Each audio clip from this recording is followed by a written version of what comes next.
സൈന്യത്തിനകത്ത് Joshi sir വിളിച്ചേ? അല്ല, ഞാനിത് പഠിച്ചുകൊണ്ടിരിക്കുന്ന സമയത്ത് ഈ ഫസ്റ്റ് മൂവി കഴിഞ്ഞല്ലോ. ഫസ്റ്റ് മൂവി കഴിഞ്ഞിട്ട് ഞാൻ തിരിച്ച് മദ്രാസിൽ പോയപ്പോൾ അന്നൊക്കെ ജോഷിയേട്ടൻ അവിടെ സെറ്റിൽഡാണ്. ഇവരൊക്കെ മമ്മൂക്ക, ജോഷിയേട്ടൻ ഇവരൊക്കെ അന്ന് മദ്രാസിൽ ജീവിക്കുന്ന കാലം. അപ്പോൾ ഞാൻ എൻ്റെ ഒരു കസിൻ എൻ്റെ റെസ്റ്റോറൻ്റ് ഉണ്ട് നുങ്കമ്പക്കത്ത്.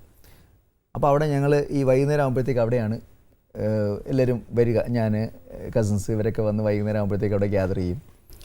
ഇവിടെ സ്ഥിരം ജോഷിയേട്ടൻ ഭയങ്കര ഫുഡിൻ്റെ ആളാണ്. അവിടെ വന്ന് സ്വീറ്റ് കോൺ ചിക്കൻ സൂപ്പ് പുള്ളിയുടെ ഭയങ്കര ഫേവറേറ്റ് ആണ്. പുള്ളി ഫാമിലിയായിട്ട് വരും വന്ന്. അപ്പോൾ എന്നെ കണ്ടോടനെ പറഞ്ഞ് എൻ്റെ അടുത്ത പടമുണ്ട് ഹൈദരാബാദ് വെച്ച ഷൂട്ടിങ്, നിനക്കതിനകത്ത് നല്ല ക്യാരക്ടറൊക്കെ ഉണ്ട്.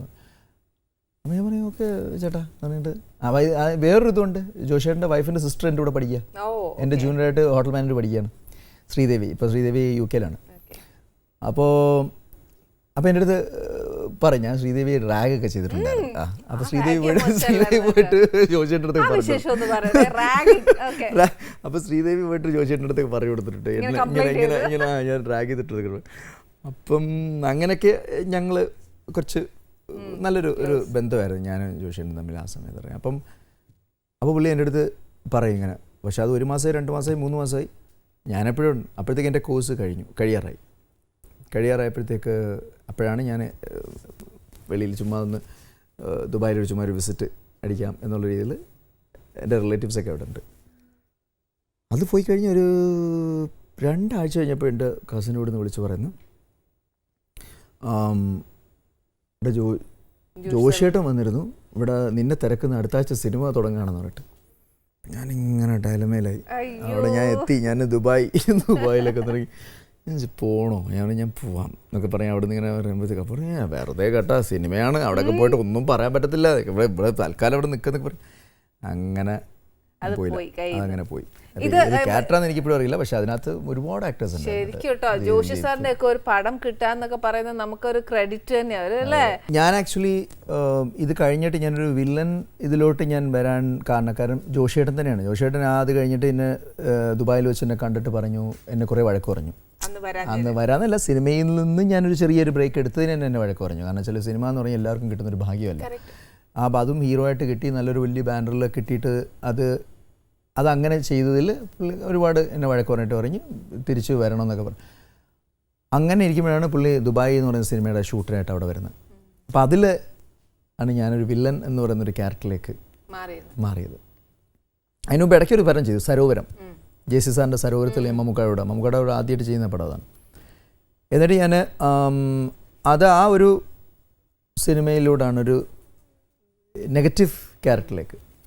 അത് കഴിഞ്ഞ് ഞാൻ പ്ലാൻ ചെയ്തു തിരിച്ച് നാട്ടിലേക്ക് വരിക എന്നുള്ളത്.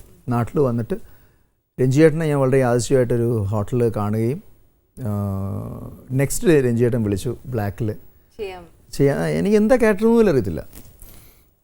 അങ്ങനെയാണ് ഞാൻ ബ്ലാക്ക് ചെയ്യുന്നത്. So black has actually given me ഒരു, എനിക്കൊന്ന് ക്ഷണക്കത്ത് കഴിഞ്ഞിട്ട് എനിക്കൊരു ബ്രേക്ക് എന്നൊന്നും പറയാൻ പറ്റില്ല.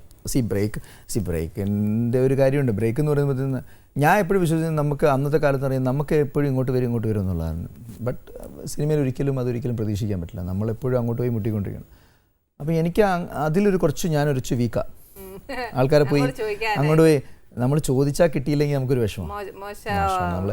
ഈ ക്യാരക്ടർ സെലക്ട് ചെയ്യുമ്പോൾ ഇങ്ങനെ പിഴവ് എന്തെങ്കിലും പറ്റിയിട്ടുണ്ടോ? കേൾക്കുമ്പോൾ രഞ്ജിയേട്ടൻ്റെ പടം കേൾക്കുമ്പോൾ നമ്മൾ ക്യാരക്ടർ ചോദിക്കുന്നില്ല അല്ലാതെ? അല്ല, രഞ്ജിയേട്ടൻ്റെ പറഞ്ഞാൽ രഞ്ജിയേട്ടൻ്റെ അടുത്ത് ഞാൻ അങ്ങനെയാണ് രഞ്ജിയേട്ടൻ്റെ അന്ന് ഞാൻ സംസാരിക്കുന്നത്. അന്ന് കാണുമ്പോഴത്തേക്കും ചോദിച്ചു, എൻ്റെ അടുത്ത് ഇതേ ചോദ്യം ചോദിച്ചത്, നിങ്ങളൊക്കെ ചോദിക്കുന്ന പോലെ തന്നെ ചോദിച്ചത്. ക്ഷണക്കത്ത് കഴിഞ്ഞിട്ട് എവിടെയായിരുന്നു, കുറേ നാൾ കണ്ടില്ലല്ലോ, എന്താണ് വൈ യു ലെഫ്റ്റ്, പിന്നെ മൂവീസ് ചോദിച്ചപ്പോൾ ഞാൻ അങ്ങോട്ട് എറിഞ്ഞ് രഞ്ജിയേട്ടാ ഞാൻ ഒരു നല്ലൊരു എൻട്രിക്ക് വേണ്ടി വെയിറ്റ് ചെയ്യാണ്.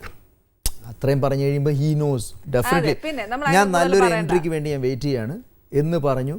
രഞ്ജിയേട്ടൻ അപ്പം തന്നെ പത്മകുമാർ കൂടെ ഉണ്ടായിരുന്നു, പപ്പേട്ടൻ്റെ അടുത്ത് നമ്പർ എടുത്തു. അപ്പോൾ നെക്സ്റ്റ് ഡേ വിളിക്കുമ്പം നമുക്ക് ഉറപ്പിക്കാം തീർച്ചയായിട്ടും. ഞാൻ അങ്ങനെയല്ലേ പറഞ്ഞു, നല്ലൊരു എൻട്രിക്ക് വേണ്ടി വെയിറ്റ് ചെയ്യുകയാണെന്ന് പറയുമ്പോഴത്തേക്ക് അത് ആ ക്യാരക്ടറിലുണ്ട്. കാരണം ഞങ്ങൾ 4 പിന്നെ വില്ലൻ ക്യാരക്ടേഴ്സാണ് അതിനകത്ത്. ഈ 4 പേരിൽ എന്നെ സെപ്പറേറ്റ് ആക്കി. എൻ്റെ വേ ഓഫ് ഡീലിങ് മൊത്തം സെപ്പറേറ്റ് ആയിരുന്നു, മനസ്സിലായില്ലേ? ആ ക്യാരക്ടറിന് ഒരു ബിൽഡപ്പ് കൊടുത്തു. ബിക്കോസ് അത് തീർച്ചയായിട്ടും ഞാൻ ഓൾറെഡി ഒരു ഹീറോ ആയിട്ട് വന്നത് കൊണ്ടാണ് രഞ്ജിയേട്ടൻ അത്. കാരണം രഞ്ജിയേട്ടന് ആ ഒരു ഹീറോ ആയിട്ട് വന്നൊരു ഒരാളെ നല്ല രീതിയിലൊന്ന് കൊണ്ടുവരാന്നുള്ളതുണ്ട്.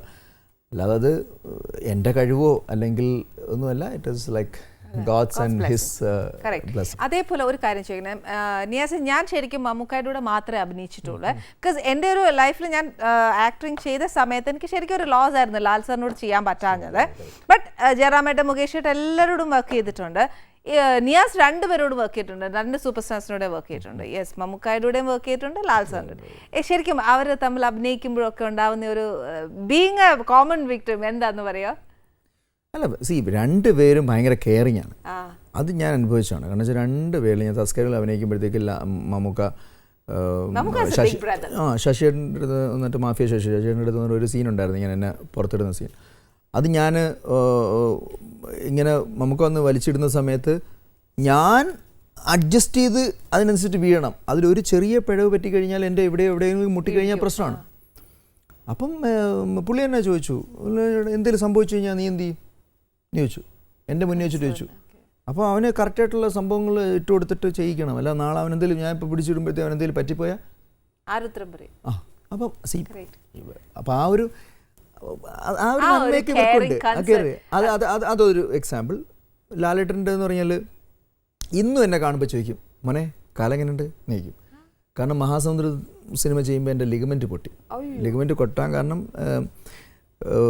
അന്ന് കൂടെ ഒരു അവിടെ ഞങ്ങൾ വിഴിഞ്ഞത്ത് ഷൂട്ട് നടന്നുകൊണ്ടിരിക്കുമ്പോഴത്തേക്ക് ഒരു പയ്യനെ ഒരുത്തന് അഭിനയിക്കണമെന്തോ പറഞ്ഞിട്ട് ഇവനെ കൊണ്ടുവന്ന് എൻ്റെ ബാക്കിൽ നിർത്തിയിട്ട് ഇവൻ എന്നെ ഇങ്ങനെ ഹോൾഡ് ചെയ്യുന്നൊരു സീനുണ്ട്. അപ്പോൾ ഞാൻ ഫ്രണ്ടിൽ വരുന്നവന് ചവിട്ടണം.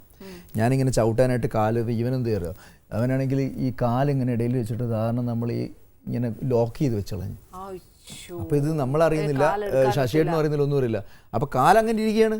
അപ്പോൾ നമ്മുടെ മനസ്സിലെന്താണ്, ക്യാമറ ഓൺ ആവും, അവൻ അവിടെ നിന്ന് വരും, ഞാൻ ഇവനെ പുഷ് ചെയ്യാൻ ശ്രമിക്കും, എന്നിട്ട് ചവിട്ട്. ഇതാണ് നമ്മുടെ സ്റ്റെപ്പ്. ഞാനിങ്ങനെ കാലെടുത്തതും കാലിങ്ങനെ തിരിഞ്ഞു പോയി. തിരിഞ്ഞിട്ട് ഫുൾ ലിഗമെൻറ്റ് പൊട്ടി ഞാൻ അവിടെ ഇരുന്ന് പോയി. അങ്ങനെ ആ കാലം വെച്ചിട്ട് ഞാൻ ബാക്കി ഫുൾ അന്നത്തെ നൈറ്റിലെ ഫുള്ള് തീർത്തു.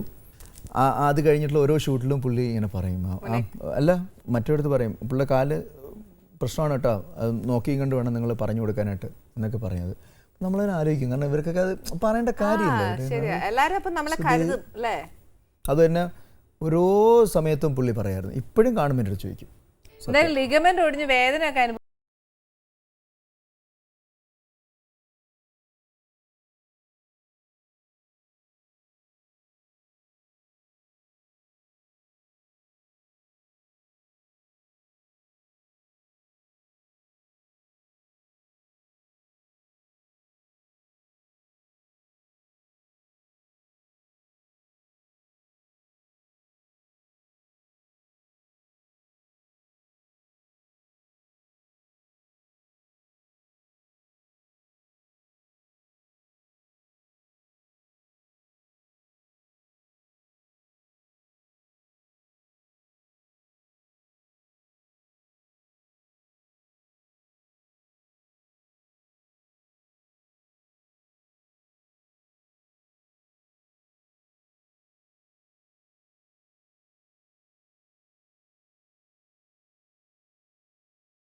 വെച്ചിട്ട് ബാറ്ററി ഇത് ഉണ്ടാക്കുന്ന സാധനമല്ലേ.